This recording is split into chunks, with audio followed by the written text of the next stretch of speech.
Trending at usap-usapan nga ngayon sa social media ang hiwalayang Ann Curtis at Erwan. Gaano kaya ito katotoo na may third party daw itong dalawa? So mga marites, Mirasol, makinig ng mabuti, wag muna basta-basta mag-comment ng mga negative. Malayo sa katotohanan at hindi paniniwalaan ng mga fans ni Ann Curtis ang balitang hiwalay di umano sila ng mister niyang si Erwan Yusap. Ang sinasabing dahilan ay third party. Binabalikan daw kasi ni Erwan ang ex-GF niya sa New Zealand.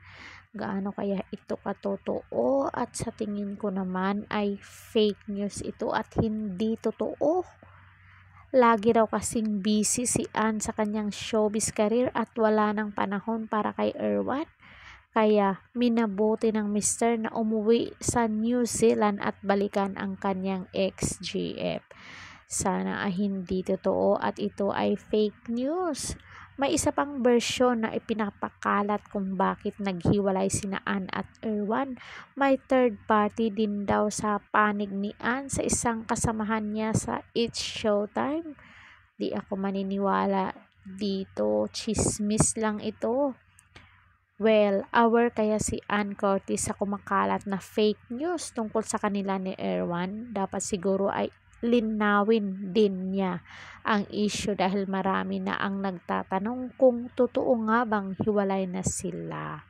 So lahat ng nag-alalang fans ni Ann Curtis ay gustong malaman ang katotohanan. Sa tingin naman natin ay siguro hindi naman sila hiwalay at saka kung may problema sila baka kaya pa nilang ayusin, hindi lang sila nagsasalita kasi parang dinededma lang siguro nila dahil hindi naman totoo, dahil chismis lang ito.